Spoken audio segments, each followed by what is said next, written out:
Hello everyone and welcome to this video where we're going to look at how you can improve your workflow. So especially your work speed and how fast and efficient you can do stuff. Because there's a lot of things in Blender you have to think about, and there's a lot of things that you can actually skip or make easier for yourself.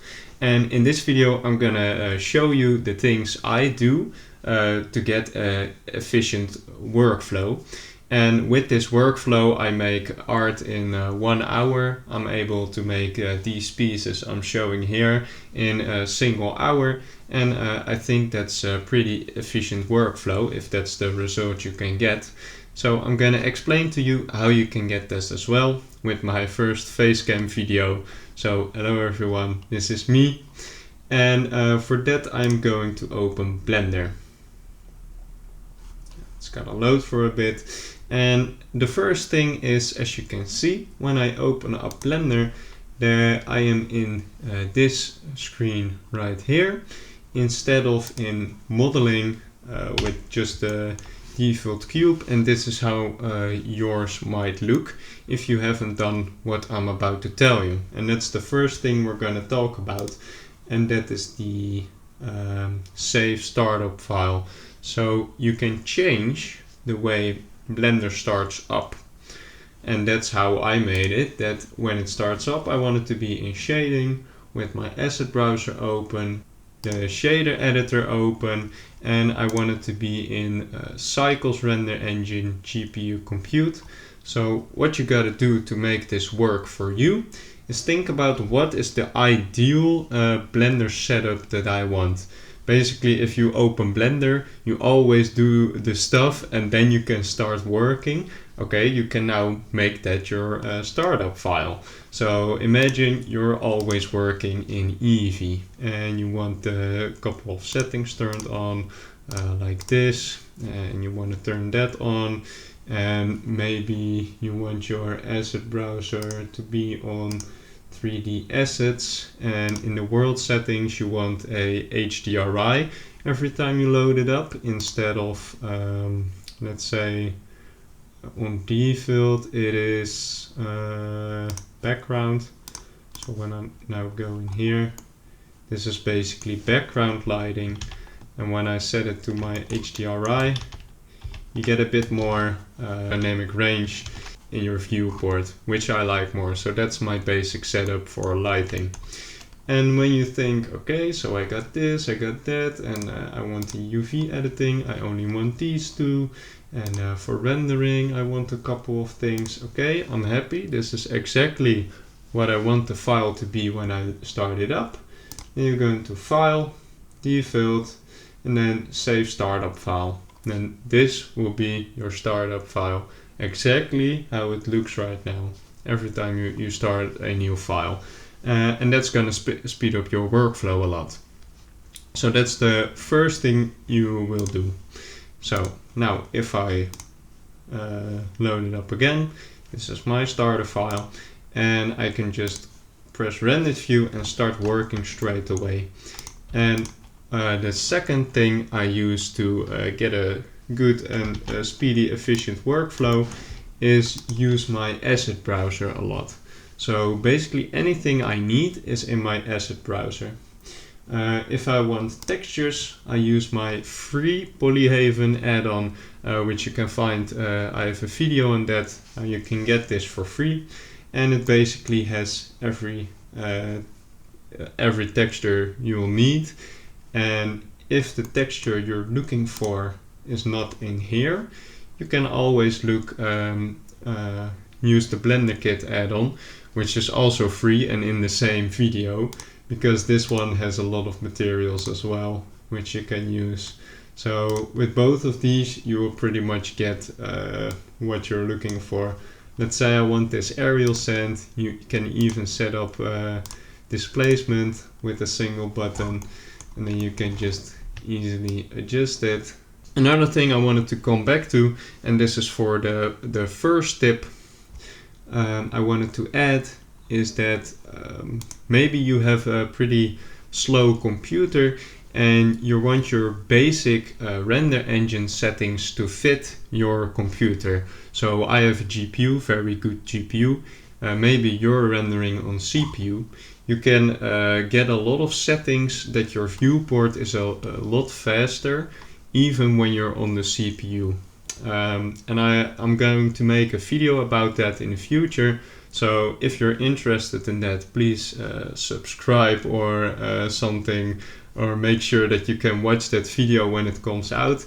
That will help you improve your viewport performance, and you can even set it up in your startup file. Now back to the other part. So you have textures, you have nature assets right here, pretty much anything you'll need ever. And there's also a video on this, how you can get nature assets for in Blender, all the other things you might need in your project. So you gotta think about, what do I use a lot in my projects? Okay, so I use a lot of humans, so I can just drag and drop them in. That makes my workflow more efficient. And I use a lot of buildings, so I'll have these buildings. And for all of these things, you can find it on my YouTube channel, how to get it. I can just drag and drop in a building. And now, even with low effort, I already have a little scene that looks decent, you know, because it's good looking assets, and you get a nice lighting with the HDRI, and you got high quality materials. You can get something done pretty quickly. I also have these mega scans right here. These are the free mega scans from the Quixel Bridge. So you can download Quixel Bridge and download the free mega scans. They are really high quality. Something like this rock, you're not going to get something with this quality anywhere else that easily. This is for free, so I'll just duplicate this around when I need to. And another thing I use is my node trees. So I've made a couple of node trees. One of them is paid, and I can use this whenever I want. For example, when I do end up making something myself, I can just make a new material and drop in my imperfection. Put it here, boink, and then I have a realistic looking material which adapts to changes I make. So I can just use this for a lot of my models, or texture it with the Polyhaven add-on or the Blender Kit add-on. So set up some node groups that you want. I have a video about that as well. I'll put it all in the description, and you can just put in the node groups you like and love. And there's also one thing that I want to do myself, and that's put some VFX cards in my asset browser.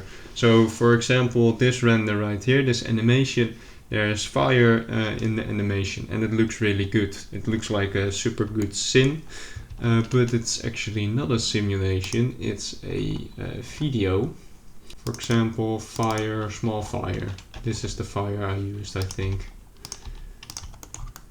Can just scale it up. Well, it was not too hard to get it into my blend file by pressing Shift A, image as plane, one of a good add-on, but it's easier to set it up in your asset browser. How to set it up in asset browser is explained in all of my videos, by the way. So you can see that this fire looks pretty nice if you play it, which is not really working on good FPS, but you can see the value that something like this brings. Instead of having to simulate fire, you can just drag this in, and especially if you have it somewhere in the back, you can get away with this. Another tip is to follow me on YouTube.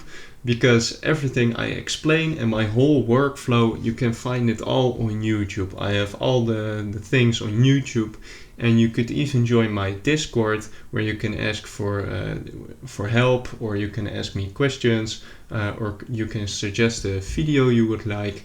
Besides the asset browser, you also have add-ons. So that's the other thing. Add-ons can really improve your workflow as well. And especially this one is the biggest one I can recommend. I have a short about it, short video that you can watch. If I activate this add-on, you can search all of the free Sketchfab models. So if I don't like these buildings, I can look for other buildings. And okay, Star Wars buildings. Well, import it. And there you go, Star Wars buildings, nice. And that's pretty easy. You just gotta make sure that Creative Commons attribute, okay, I just gotta credit Daniel for that. So if you end up rendering it, make sure that you credit Daniel somewhere. That's the only thing with the SketchUp add-on. So SketchUp add-on is a really good one for improving your workflow and work speed. I also like the KitOps one. So if you want to make something yourself, again, you can use the imperfection material, which I'm just going to drag in real quick again, because you can see how good these two work together. Now, if I get a insert, let's say this one, for example, no, this one I wanted, and then add it as an insert, and I'll place it somewhere like right here, and then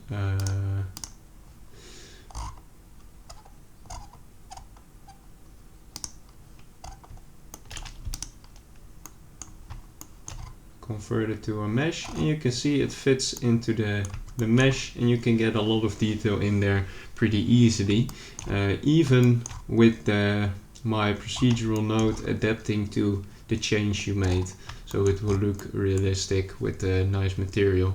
So this one is a pretty nice one, KitOps. I have a video on that as well. And you have Dash to Blender, that's for characters, don't really use that anymore.